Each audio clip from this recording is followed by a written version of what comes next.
Hello and happy Friday. I believe we are live. Um, I think my Facebook is just catching up slightly. Yeah, we are live. Fantastic. Not quite sure. Yeah, we've got 3 people watching already.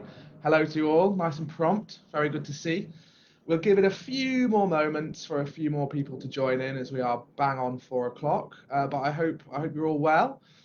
Don't be shy. Say hello. Let us know where you're watching from.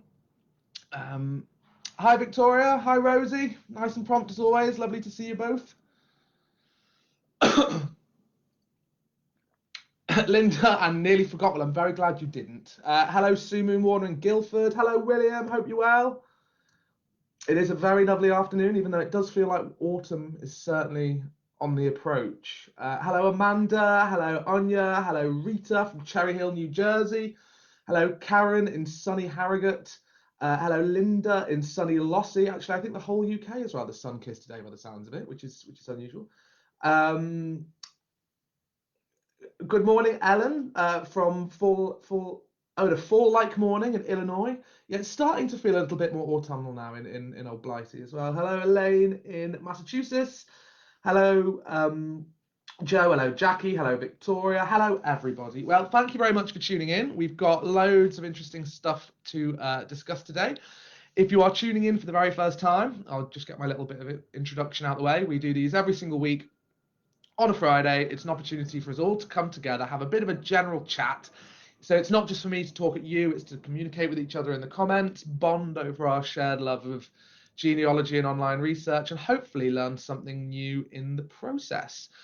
So, what are we talking about today? Well, we do a couple of live videos throughout the week, some of which are more focused on research techniques and deep dives into various record collections and this and that. But with it being Friday, the end of the week, all of our brains are a little bit frazzled. So I like to go for something a little bit lighter, more on the social history side of things. So looking at the experiences our ancestors lived through, what life was like for our forebears, and maybe even some lessons we can learn along the way by looking at that. And this week is no different. So today's broadcast is going to be split down the middle pretty neatly into two kind of categories. Part one has a very maritime flavour. We will be looking at the history of our ocean crossing ancestors, more specifically, the golden age of the ocean liner.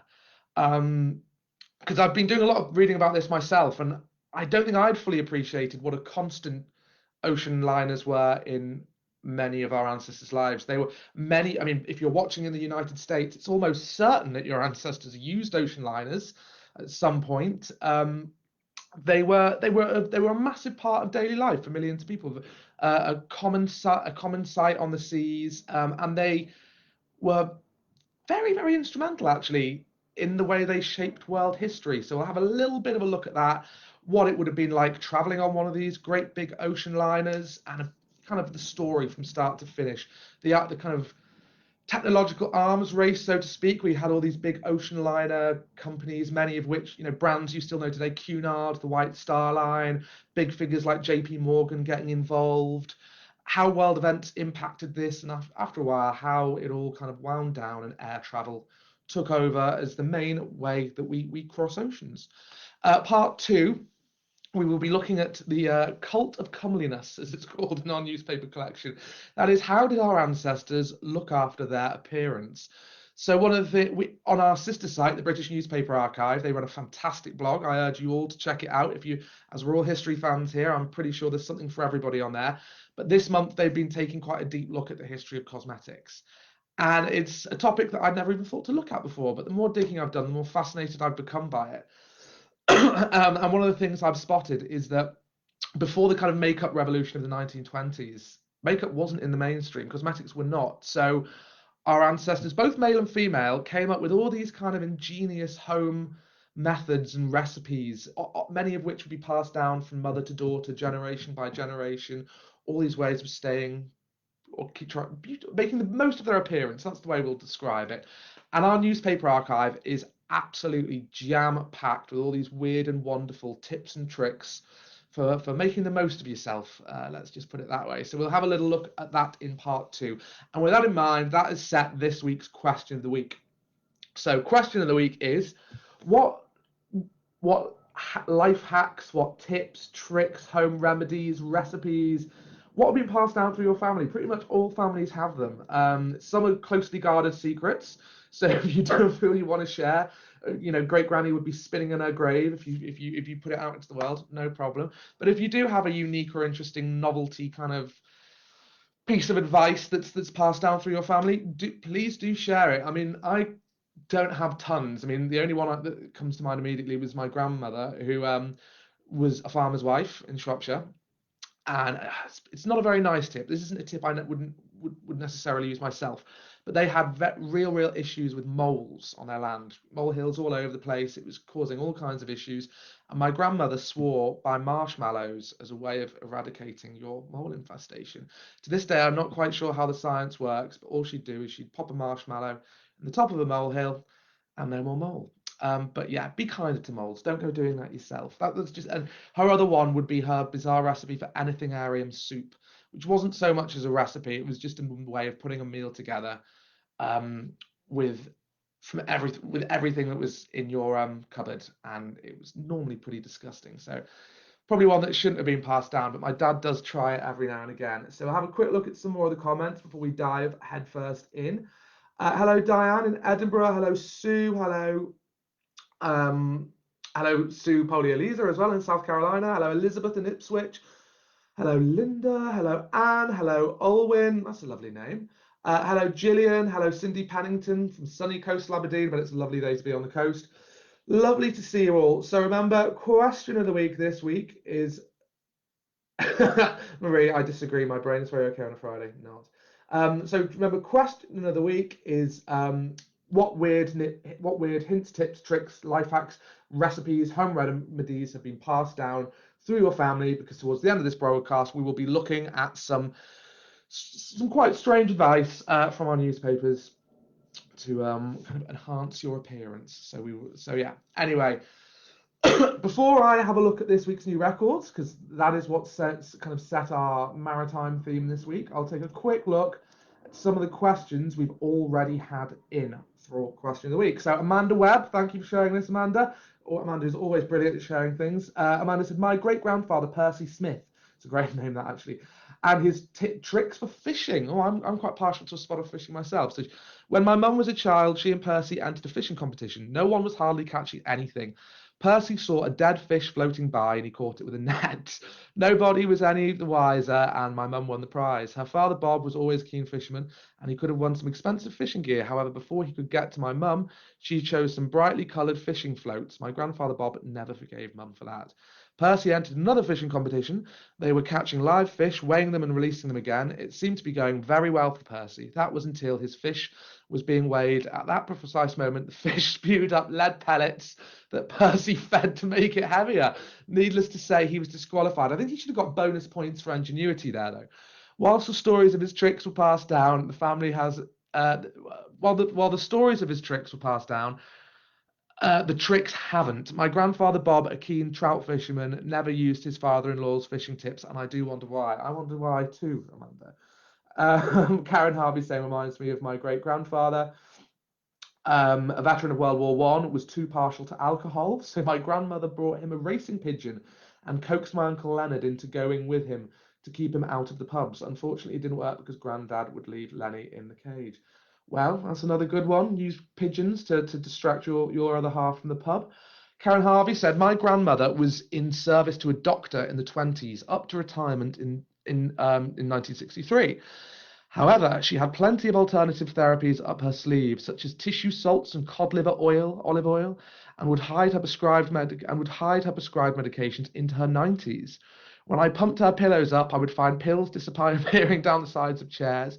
She would say to me that her mother advocated drinking Guinness for the iron and stress. It was good for lactating mothers. Consequently, if anyone wanted to treat her, they would bring in Guinness. Do you think as a bargaining tool, perhaps? One day, she asked me to clean out her pantry, which was full of out-of-date Guinness. It was probably collectible, that stuff, as well. Also, she preferred to drink boiled water than tap. My mother-in-law does that too. Much later, while looking up her paternal grandmother's history, I discovered that she had been born after three siblings' deaths to cholera. That puts that into some context there, doesn't it? So now I wonder whether the practice of boiling water was impressed on her through her family. I would have thought so. So yeah, thank you to everybody who's been sending those in. Quick reminder, if you're only just tuning in, question of the week: what bizarre home tips, tricks, remedies, recipes have been passed down in your family? Because we will be looking at some fun ones from our newspaper collection towards the end. Oh, I can see a few people already commenting. Rosie Merrill, question of the week: boiling an onion in milk and eating both to prevent colds. Oh, that might prevent a cold, but I'm sure that doesn't do wonders for your stomach. I must admit that fascinating, but not one I think I'll be trying. Kelly McDonald, my mum would always give us a teaspoon of glycerin before school in the winter to warm us up. I bet it did that. Paul Van Dudson, my grandmother read tea leaves and had a tattoo. I bet that was quite unusual back then. She had Romany ancestors. She said, if you have a money tree in your house, you'll never be without money. And I've had one since forever. Never been without money. Gave my friend one for a joke as she needed a deposit for a car. And within 2 days, a neighbour came and donated the money to her. Wow, looks like I'll be getting a money tree. So please keep those coming, guys. It's lovely to see. And I think it's time to take a look at this week's records. So, if you are new to these broadcasts, one of the things I should probably say at the start that is we like to call Fridays Findmypast Fridays because that is the day we release new records. We do it every single week, and this week is no different. And we've been in a bit of a travel theme all month actually, and the releases feed nicely into that. So first up, so actually we, as well as new records, we've got a new search feature I want to tell you all about as well, which will come in very handy considering the sheer amount of records we have on the site. I mean, I'm on Find My Past daily, and even I sometimes struggle to keep up with what we've got when we're adding record collections every single week. So I'll tell you about that in a second. But first up, great for all you watching in the United States. We've got the Genealogical Guide to Early Settlers of America. So this is a lovely little historical text. Well, I say little, it's actually pretty big. So what we've got here is 3 volumes of very, very, very detailed information on families and communities of colonial America. So the background to this is these were taken, there's about 34,000 names in the collection, and it consists of both transcripts, which means you can search the collection, and PDF images of the original publication, which was Henry B. Whitmore's 1898 book of the same name, Genealogical Guide to the Early Settlers of America. And I was looking through the early, so you can search transcripts, but you can also read this like a book in full, just browse through page by page. And one of the things I saw on page 2, a lovely little note, was that this book was donated to Cornell University in about 1907. And when there's a little thing there's a little slip in the front of the book saying who donated it, and all it says is donated by the spirit of 1776, which I just thought was quite sweet. And I wonder whether this was donated in celebration of Independence Day, given that it has all this really, really detailed information. So if your ancestor was part of an early colonial family, definitely look them up in here. If you find them, it'll make your day because there's so much. You'll find incredibly detailed biographies of these people's lives, telling that in some cases it'll explain their pre-American roots, so where they came from in Europe. In many cases, because this is colonial era, the vast majority of them are English, and Scottish and Irish, I should say, from the British Isles. Let's just put it that way. So you'll find very detailed biographies, and you may also find, well, in many cases as well, you'll find detailed family histories outlining who they married, the children they had. In some cases, it'll go up the tree and tell you who they descended from. So yeah, really, really detailed collection, 34,000 names in there. If you've got colonial ancestors, or if you're just interested in the history of colonial America, check it out because it'll keep you busy. Let's just put it that way. The second collection we've added this week is more of a context builder. So this is our collection of passenger ship posters. And that's what led me to kind of look at the history of the ocean liner for today's video. So we've got, I think there's about 19 or 20 of them in there. And these are beautifully, beautifully, beautifully illustrated, eye-catching 20th century adverts for some of the biggest ocean liner companies of that era. You've got, Cunard's in there, White Star Line. I'm struggling to think of any others. Lots of German liners. Apparently the Germans were particularly good at developing very, very fast going ocean liners. But yeah, they're just lovely, rich relics from the golden age of ocean travel. And looking, I just think stuff like this, well, it might not necessarily provide any concrete information to expand your family tree, just lovely context builders. Looking at them, you can almost imagine you're in a time machine, put yourself in your ancestors' shoes. They're walking down the street, they see this poster and go, oh, maybe I do fancy giving America a go. Yeah, so beautiful to look at. Check them out. If you want to know more about all the records we've added this week and you want to get to them very quickly, just go to the latest record section of our blog. We post a blog every single Friday that lists all our new editions and takes you neatly straight to that page. So as well as those two, we've got the passenger ship posters, our guide to a genealogical guide to early settlers of America, and we've also got a load of new newspapers, 200,000 new pages to be exact. So we've got a few new titles: the Football News, which was published in Nottingham in 1891 up to about 1914. Workman's Advocate from Merthyr Tydfil, which is great if you've got Welsh mining ancestors, because it was a very kind of early socialist newspaper, almost look at workers' rights and kind of coming together to improve the lot of your fellow man.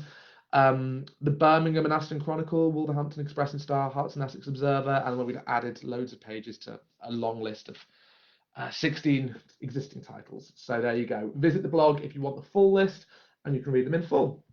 So last but not least, the other announcement we wanted to share this week was our latest new site feature, and this pertains to our A to Z of records search page.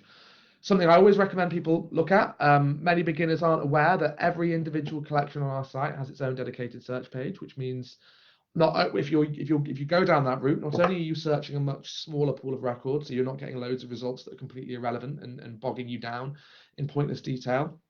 They're also tailored specifically to that collection. So in many instances, you'll be able to search in ways that you couldn't search across a general category page.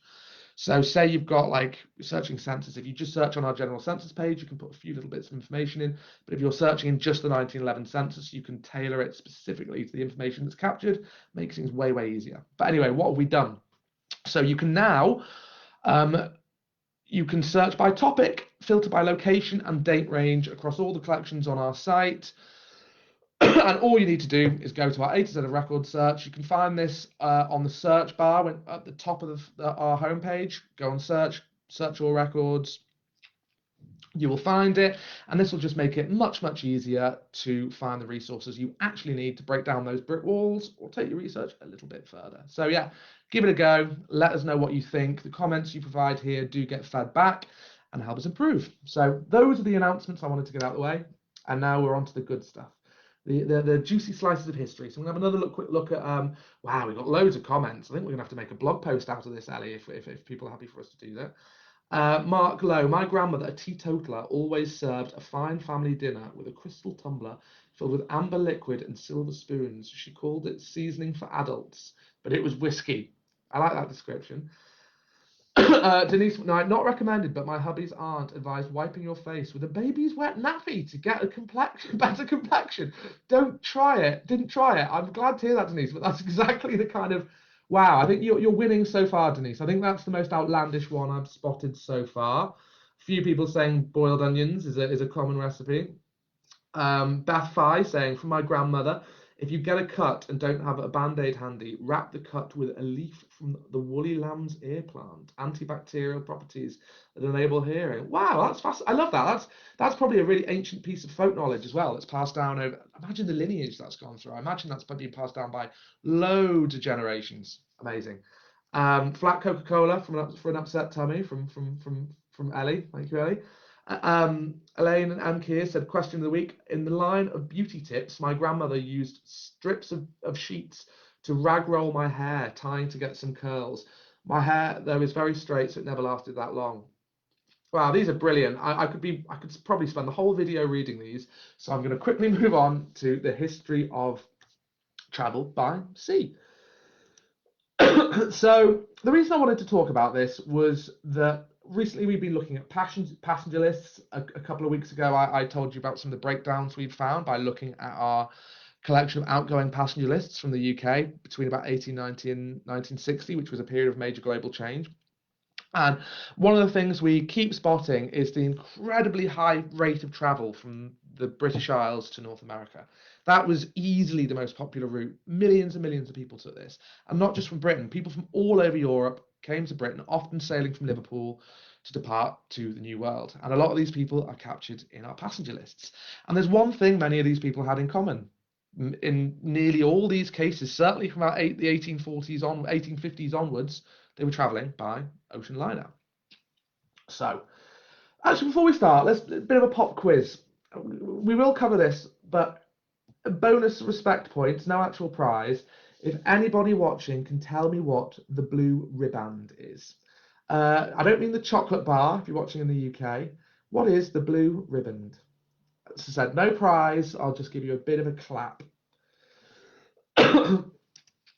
Right, so let's dive in.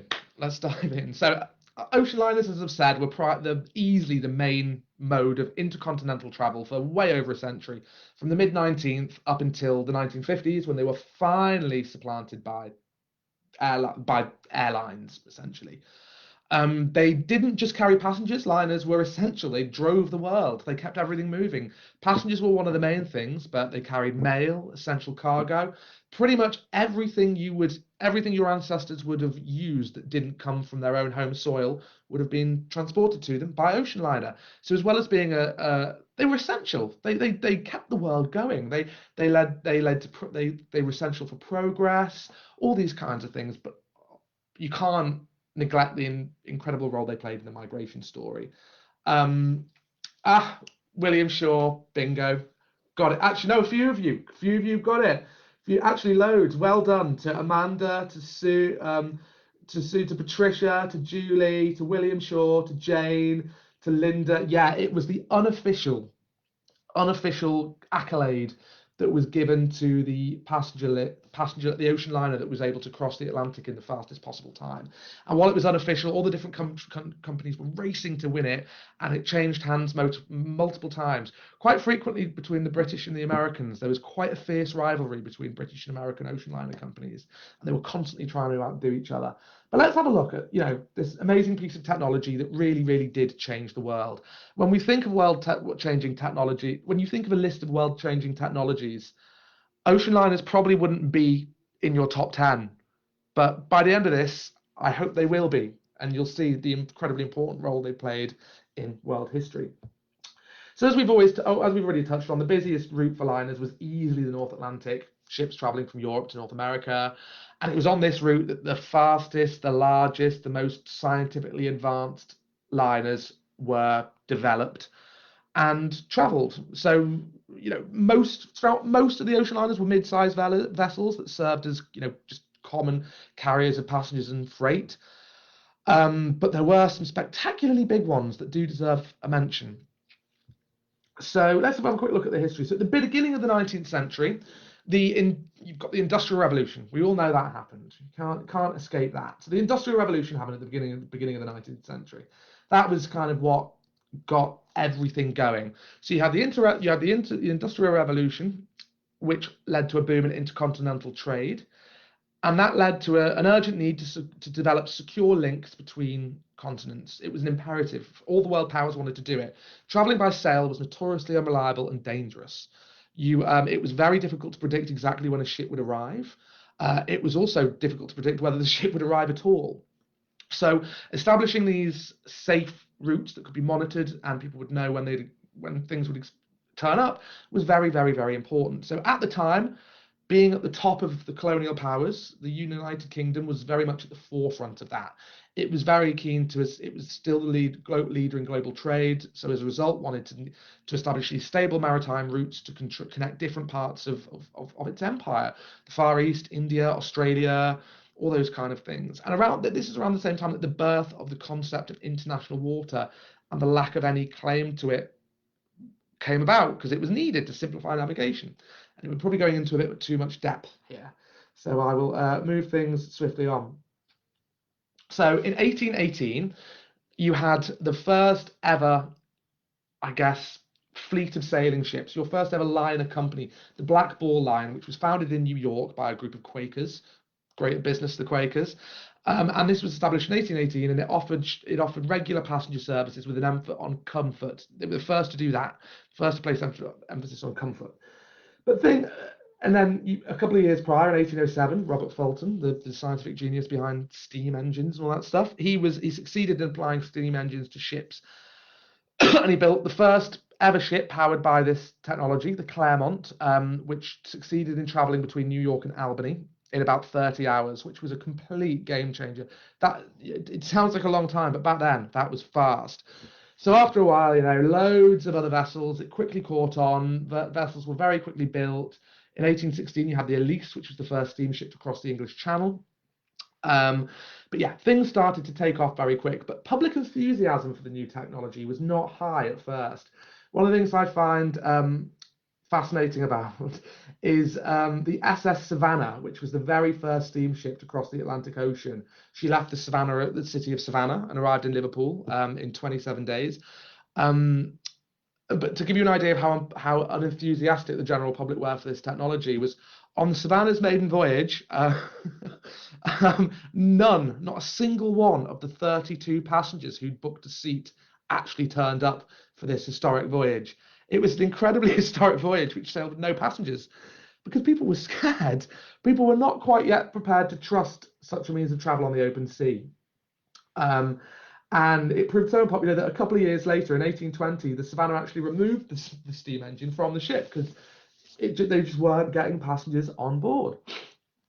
So work on the technology continued. In 1833, you had a ship called the Royal Edward that managed to cross the Atlantic by using steam power on 3/4 of the course, which meant that sail was only used for a quarter of the course when the boilers were cleaned. But there were still many, many skeptics. So you had the famous scientific writer called Dionysius Lardner declared in 1836 that as the project of making the voyage directly from New York to Liverpool, it was perfectly chimerical, and they might as well talk of making a voyage from New York to the moon. So, even in 1836, people go, nah, this technology is not going to work. But oh, how wrong they were. So the next major step was in 1837 when the SS Sirius left Liverpool and on April the 4th, and it arrived in New York 18 days later.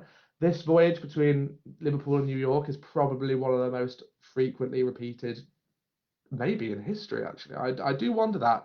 I need some research to quantify that, but I guess so.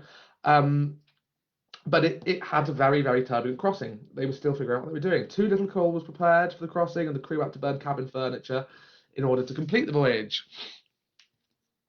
So you had then you had another ship, the SS Great Western, which was designed by the famous railway engineer Isambard Kingdom Brunel. That sailed from Liverpool to New York and beat the Sirius's record with an average speed of 8.66 knots. And it was Kingdom Brunel's Sirius making this voyage. This is what kicked off the tradition of the Blue Riband, the unofficial accolade given to passenger liners crossing the Atlantic Ocean with the highest recorded speed, basically. So Brunel basically laid the foundations for many modern shipbuilding techniques.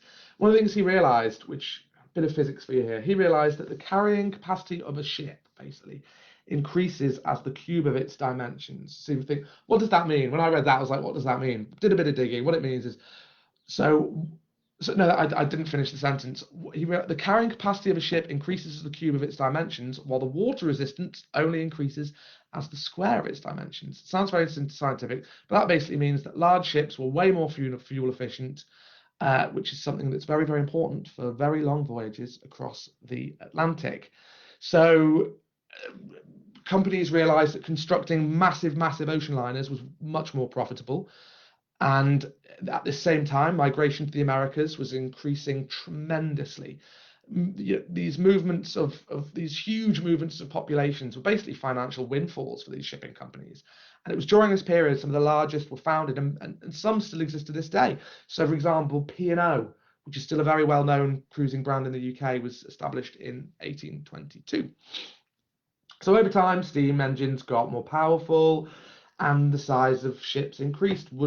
As ships increased in size, wooden hulls became more fragile, and it became imperative to use iron instead. That started in around 1845, and then eventually steel hulls solved the problem even better. So over time, basically what I'm saying is ships were getting more reliable, safer, and also more comfortable. In 1858, Brunel, never a man to rest easy, built his third and last giant, the SS Great Eastern, which was a very, very famous ship. And this ship was for 43 years the largest passenger liner ever built. She had a capacity to carry over 4,000 passengers. When you can compare that to the likes of the Titanic, it seems tiny. But her career was still marked by loads of different failures. There was even a pretty serious explosion on her maiden voyage, which maybe explains some of the public's hesitance to trust this new technology so implicitly. In the British market, the two big players were the Cunard Line and the White Star Line. White Star Line famously later being bought by Thomas Ismay in 1868. And the Cunard and the White Star Line competed fiercely against each other. This struggle was basically symbolized by them constantly, the blue ribbon constantly changing hands between these two different companies. At the same time as this was happening, around the 1860s, the luxury and technology of these ships was also evolving. So, or militaries were also noticing as well that these ocean liners also had the ability to be converted into military ships should the need arise. So that was also worked into it. They were made sturdier, stronger. I mean, I'm trying to think of examples here off the top of my head. You had the RMS Teutonic, which I think was the first auxiliary cruiser in history. That was a cruiser that could be used for both military and civilian purposes. But I think it was 1870 when the White Star Line, with their ship, the RMS Oceanic, set this new standard for ocean travel by having first-class cabins amidships, with added amenities of large portholes. Portholes largely hadn't been there before, electricity, and even running water. I mean, beforehand, portholes hadn't been included because it was all about squeezing in as many passengers to as tight a space as possible and make as much money as you can.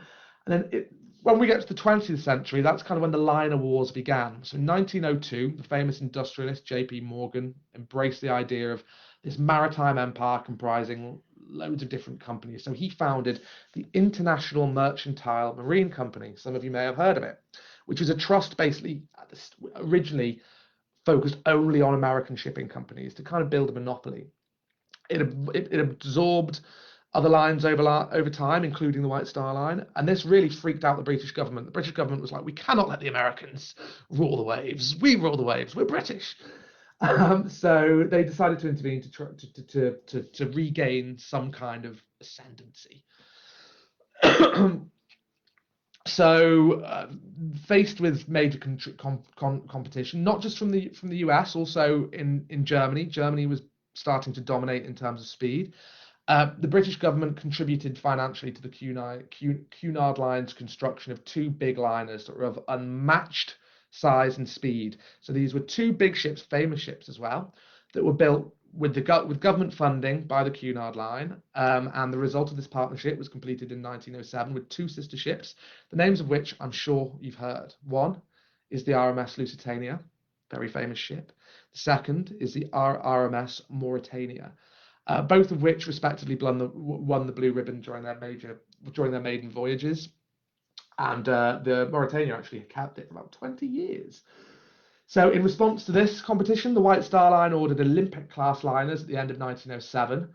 We all know how that went. The first of these three liners, the RMS Olympic, was completed in 1911, and she had a fine career. It was a wonderful ship. There was a few incidents, but that was not the case for her sister ship, the RMS Titanic, which we all know the story there, sank on her maiden voyage on the 15th of April, 1912. And the sinking of the Titanic can directly be attributed to this kind of arms race of achieving the blue ribbon. Corners were cut to make the fastest, most glamorous, special ship in the world.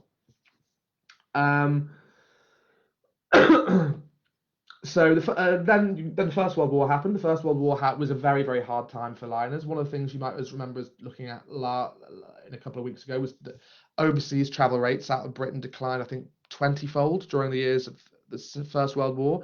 Similar for the Second World War, it just stopped.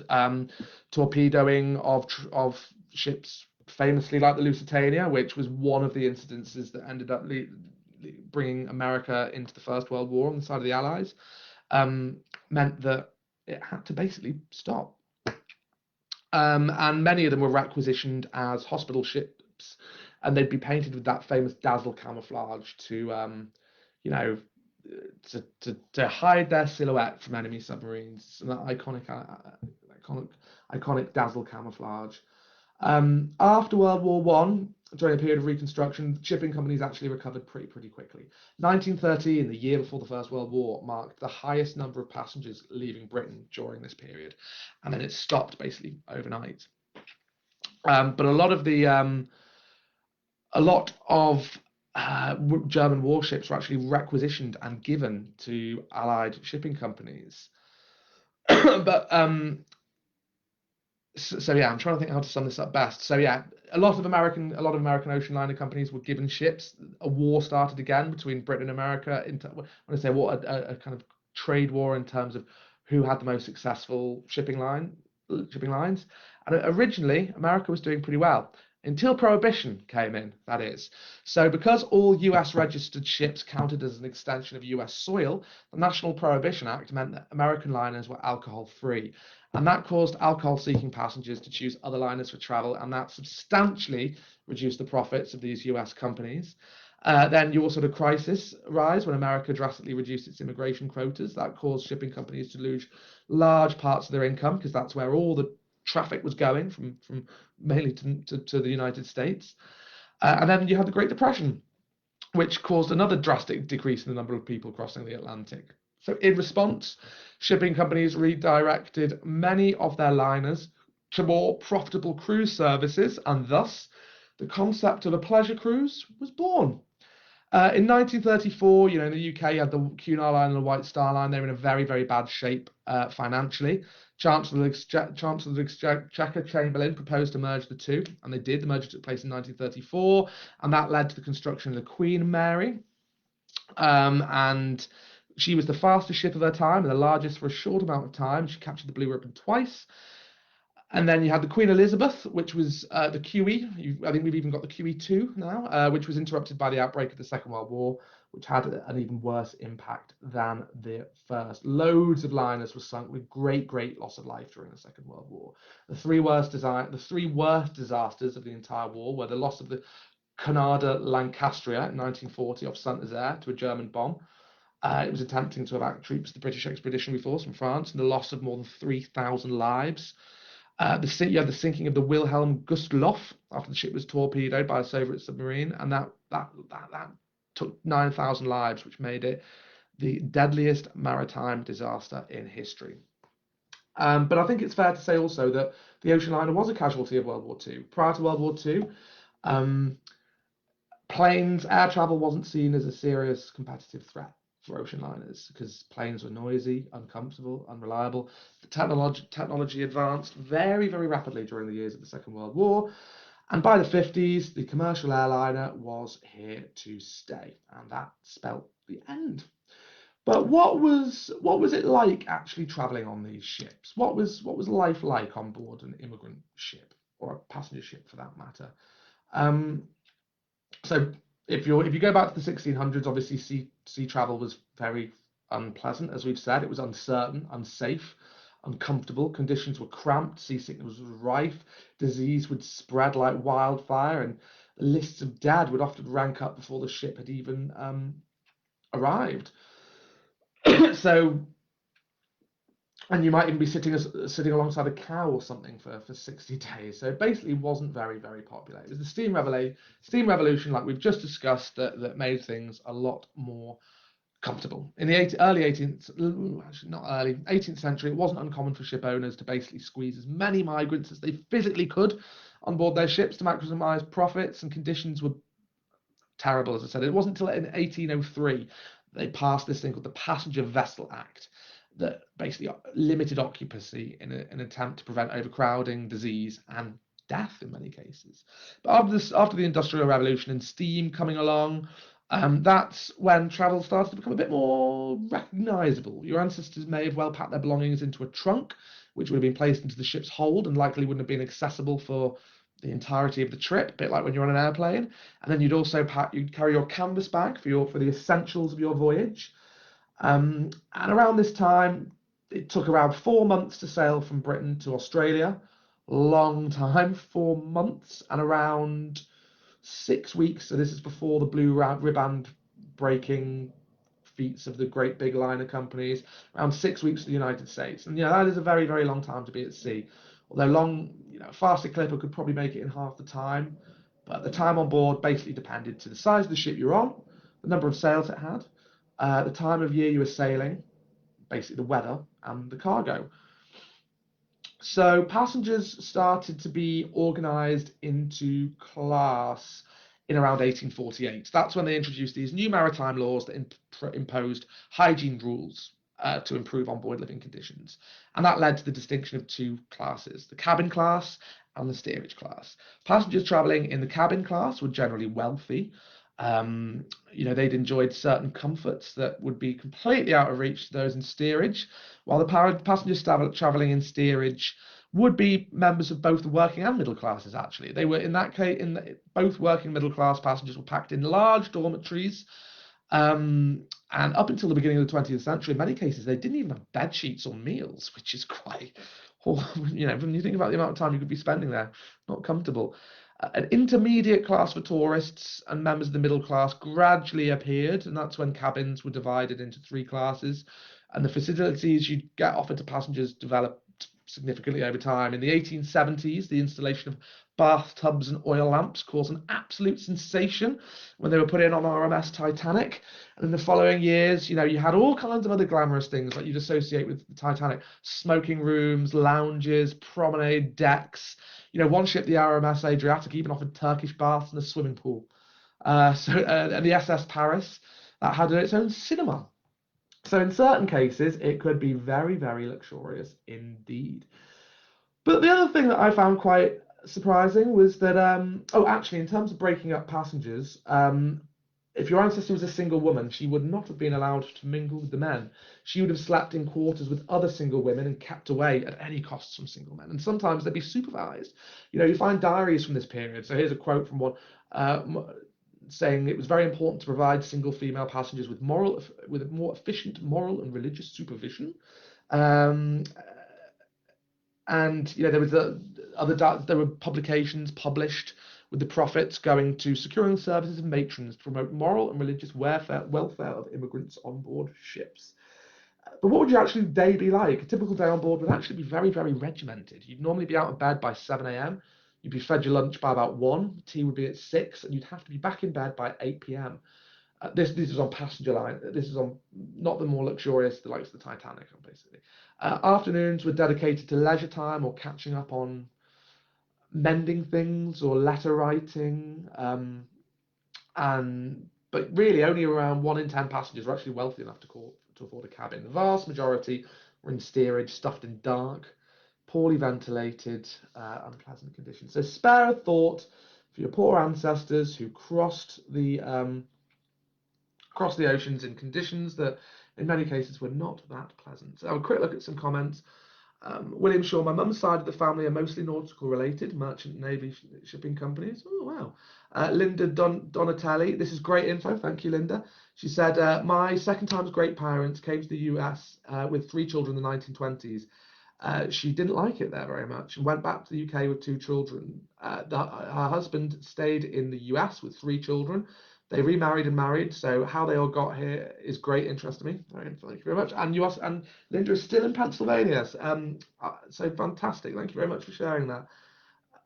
Ian Caldecott said, several of my ancestors, Cornish miners who emigrated to the US in the 1860s looking for work, but haven't found them all in the shipping lists. Certainly have a look. Sue Moon Warner said, my mother was given a recipe, and back on Question of the Week. Question of the Week, remember?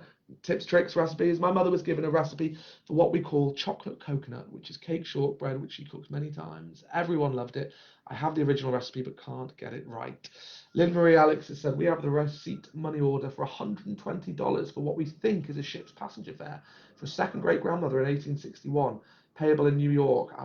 Certainly sounds about right.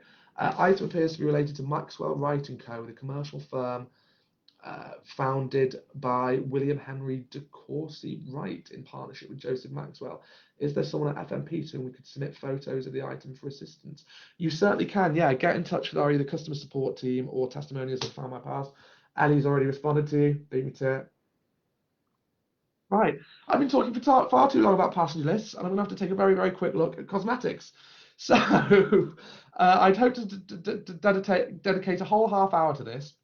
But the main reason I wanted to talk about this was that our newspaper archive is literally an absolute goldmine when it comes to archaic, weird tips and tricks, some of which are still very useful today. And not just when it comes to cosmetics, as also um, DIY, gardening, cooking, fashion style. If any of you watching are vintage style enthusiasts, you've got to read some of our women's, our kind of specialty women's publications from the 20s, 30s, and 40s and 50s. They're packed with amazing stuff in there.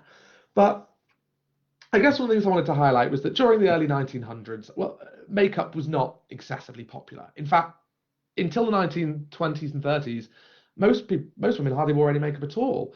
It sounds awful to say, but it was very much seen as the territory of prostitutes, cabaret performers, and actors of the black and white screen, which was still an occupation of somewhat disrepute. Makeup was basically in the gutter before it was in the mainstream. So face enameling, as they called it, applying actual paint to the face, became popular amongst wealthy people as slightly around at this time. It wasn't quite makeup, but it basically suntans were associated with working outdoors. So the paler your face, the more affluent and stylish you would appear. It's so funny how tastes change over time, isn't it? But this practice was actually very dangerous until modern cosmetics came along, because the key ingredient for face enamel was actually arsenic. So imagine pasting arsenic all over your face all day in an attempt to look pale. I mean, I'm sure arsenic's going to make you pale, but for an entirely different reason. Um, but basically, cosmetics was so unpopular during this era that they couldn't even be bought in department stores. They could only be bought at theatrical costume stores. So prior to makeup becoming popular, a women's makeup routine would often consist of using papier produit, basically a powdered paper, or which would or oil blotting sheet, which you pop to whiten the nose in the winter and shine the cheeks in the summer. Rouge was considered very provocative. You didn't want to wear rouge. It was seen. It was only seen on women of the night, as they would say. So things kind of got a bit more popular over time.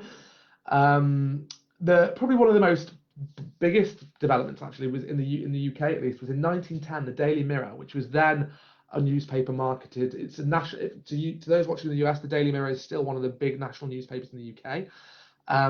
But when it was first launched around 1902, I think it was very much aimed at middle class educated women. And in 1910, the Daily Mirror brought out a makeup book, which basically, in England at least, it brought makeup out the gutter and into the mainstream.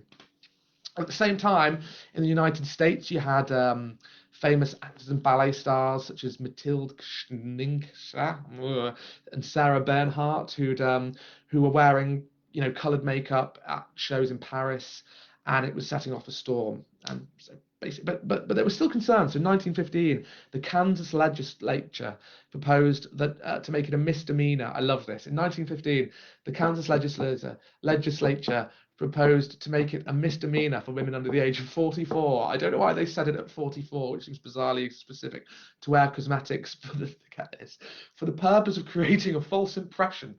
So yeah, in 1915, in Kansas, it was illegal to wear makeup. Well, no, they didn't get it through, but they proposed making it illegal to wear makeup for women under 44 in case you created a false impression. But there were loads of developments which we'll skip through, and we'll actually have a look at some of the advice that was given. So if you type in, beauty advice, makeup into the newspaper archive, you will get loads of results back. And prior to the 1920s and 30s, you will find many pieces of advice basically telling you to steer away from it. And their solution was all these weird and wonderful home recipes and home remedies, as I said at the start of the broadcast, things that would often be passed down from mother to daughter. These were regularly printed in women's pages. But so there's a great article in a newspaper called The Gentlewoman, under the title of the Gentle Art of Beauty, purportedly authored by Venus, no less, which was printed in 1890. And this was basically to help late Victorian era women colour their cheeks, avoid chapped skin, loads of different advice. But they listened to the opening. So they said, Venus opened the article with, according to my mind, anything appertaining to makeup, which is directly perceivable, is quite unjustifiable, and nothing should be more readily nor more heartily described and avoided. Despite these views on the subject, I must confess that I see no harm in a good powder and a few other innocent improvements, always providing that their use is not so palpable as to attract attention at first glance and draw forth the remark, that woman is made up. Of course, you don't want people saying that about you. But they had some really wonderful recipes. So get this. So Venus carries on. The possessor of key tip here is apply beetroot. So Venus said, the possessor of a white face is occasionally in despair at her lack of colouring, more especially when on some particular occasion, such as a dinner or a ball, she is anxious to present a blooming countenance to such portion of her small world who will be present, and, as any true woman naturally would, scorns the use of rouge, either in its many advertised forms or even the pure powdered carmine, which is, in most cases, the basis of all such preparations. And so she says, don't go using this salacious rouge. She says, the juice of an ordinary beetroot can scarcely be called a toilet makeup, but is equally effective and certainly less injurious to the skin. So she says, the face should be gently sponged with tepid water, if possible without soap, to which has been added a few drops of eau de lubin, eau de bully, the best of all, Mason's essential oil. I'm assuming she's got a little bit of commission coming in from this. And then dried on a soft towel. Then dampen the face with fairly strong solution of alum water, leaving it to dry on. And after some minutes, use a nice powder. Again, I recommend using Mr. Mason's Bloom of Stephanitis as being absolutely invaluable. Putting it on with a piece of chamois leather instead of the ordinary puffing that can be rubbed into the skin. When this is done, dip a rather thick camel's brush hair into the beetroot juice, which is prepared simply by cutting up the vegetable and leaving it to stand and drain for a while, and paint the cheek as desired. Afterwards, when quite dry, going over it again with leather in order to tone down too voyant colouring, because you don't want to be accused of being a woman of the night, do you now? I mean, they had loads of strange advice. I mean, some of the concerns are very consistent, things we're about today. So Venus's advice on avoiding sweat marks. An important point in wearing an evening dress is the appearance of the arms and neck, which are not always so white as might be desired. She's dancing around the point here, but you know what she's getting at. They should be sponged with tepid water, perfumed if desired, thoroughly dried, and then sponged with a lotion comprised of equal parts of glycerine and rose water. Whilst this is still damp, add a thick coating of powder, applied with a puff this time, leaving it on until the last moment for putting on the bodice, and then rub it thoroughly, but very gently into the skin until it is white and the powder has disappeared. This will serve its turn for the evening, but it is hardly necessary to mark that it should be well washed off with hot water behind before retiring. I mean, she did have some more practical advice, which was basically don't get too hot. If you're wearing too many layers at a ball or a dance, don't work up a sweat, take breaks. But my favourite piece of advice came from the Daily Mirror. So the Daily Mirror, starting in 1907, started a regular feature, Mrs. Templar and Beatrice, which was a fake dialogue between Mrs. Templar, the beauty expert, and her friend Beatrice. And every week, Beatrice would bring questions, comments, and stories from her personal acquaintances and readers.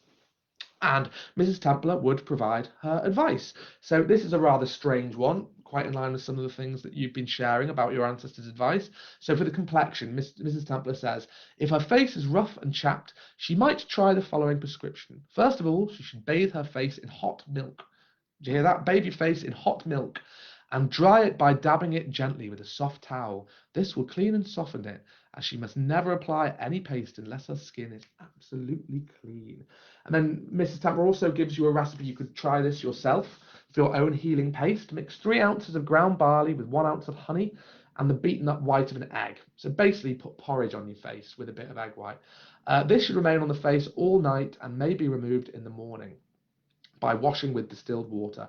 To a certain extent, it tightens the skin, although a better paste for that purpose is made by beating up the white of an egg, warmed on the stove, and then you add alum. So egg white on a stove, alum, pour into a pot, rub the face with cold cream, apply it and leave it on all night, and then leave it. I'll start winding this up now as we've only got 5 minutes to go. But she had so much, to make your eyelashes grow, or to darken your eyelashes, use a mixture composed of 3.5 drachms of Indian ink with 2 drachms of gum arabic, and 8 ounces of rose water. This can be applied to the lashes by means of camel hair. Other pieces, the importance of a supple neck. So the importance of a supple neck, this was a very important characteristic if you would be considered comely, as they would say. The cult of comeliness was a heading that was used in loads of these articles. So she'd say, begin drawing a bath of hot water and put enough borax in it to soften the water, borax. Then immerse yourself in the bath and apply a soothing lotion to the neck. This is made by stirring a few drops of ammonia. So basically put ammonia and borax in your bath. Sounds like a chemistry lesson, doesn't it? Using just enough to make the skin tingle. Sounds pretty dangerous. So you get that. Enough borax and ammonia in your bath to make your skin tingle a bit. Let this be rubbed on the neck for about 5 minutes. Lie in the bath, massage the neck 15 minutes, rub it off with almond oil. And, your neck will be as supple as anything. For whitening the skin, she recommends a beauty bath. And she recommends the Japanese method, which is quite brutal, but I'm going to give it a go, So she says, use an emollient creamy soap of the best coal tar type. Many women like to adopt the Japanese method of bathing, and this has many points to recommend it. Briefly, it is the custom of the Japanese to attain such perfect cleanliness before they actually immerse themselves in the bath that the water remains absolutely unclouded after they have entered it. So she says, before stepping into your bath, fill a brass bowl with hot water, then literally scrub yourself with either a brush or a loofah.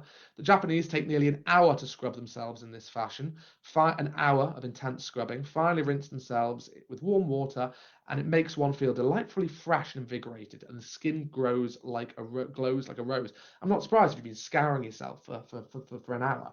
And she says the essential ingredients every woman should have in her bathroom should be a box of borax, 1 bottle of orange flower soap, a simple tincture of benzoin aromatic bath vinegars, half a gallon of bath perfume, bag of pine needles, dried herbs, and a jar of cucumber lotion to be applied after the bath. So that's what every kind of self-respecting Edwardian woman would have had in her bathroom. She does say no more than 20 minutes to half an hour. Don't soak. Some women greatly weaken their constitution by staying in too long. Dry yourself well with Turkish towels, frictioning the skin well, and if you're lacking in flesh, massage your skin all over with perfumed olive oil until every drip of the grease is absorbed in the skin. Another one she adds as well, add gelatin. She said, then I should advise, you could also throw a handful of gelatin into the bath. This gives firmness to the skin and will take away all flabbiness. I doubt that.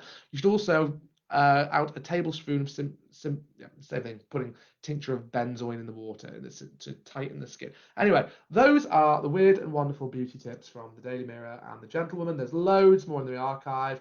Do have a look yourself. I'm going to look at some of the comments. Streaky Bacon Building. That's in. Oh, yeah. The Streaky Bacon Building in Liverpool. I believe that is. I think that's White Star. Leslie Norris. I think. Let's have a look at some comments before I leave you to get on with your weekend. Amanda Reed, my 4 times great grandmother sailed on the 18th of June from Europe, from Liverpool to New York. Prime example. Mary Frances Cook, is there any possible way to find the passenger list of those that cancelled the Titanic? I'm not holding my breath, but I hope also with the Lusitania. I don't know if there's anything digitized online. I believe we actually have passenger lists for the Titanic, and passenger lists are widely available. I don't know whether they're broken up by those who actually boarded the ship and those who had the fortune to either miss it or not turn up. Let's have a look. Moira Bell, my hubby's second time's great-grandfather Thomas Bell had a younger sister called Isabel Simpson Bell, who married Jonathan Rodham. He went to Scranton, Pennsylvania in 1880. She followed in 1881 with the children. He was a coal miner from County Durham. So I think you find quite a lot. So many coal miners went to Pennsylvania. I mean, it makes sense, doesn't it? It's rich mining country. And she was from Anfield, Plain County. Follow that line of the family down to the present day, takes you to Hillary Rodham Clinton. Wow! You never know what you're going to discover, do you? Elaine Mintesi-Zarnik. Why would a German passenger line have a ship built in Belfast? My grandmother came from Italy on the SS America second class, which was part of the Harland and Wolff line based in Germany. That's a good question, actually. I'm not quite sure. I mean, as I said, I know a lot of German ships were requisitioned and given to British and American lines after the First and Second World War. I'm not, but that wouldn't explain why a German passenger ship was built in Belfast. I don't know. Belfast was very good at building ships. It could just be that they commissioned due to the expertise. Um, let's have a few more. All right. How much was a typical fare for a first class? Oh, that's a good question. I'm wondering whether anyone in the comments has already answered that. Off the top of my head, I couldn't answer you, but I think Google might be your friend in that regard.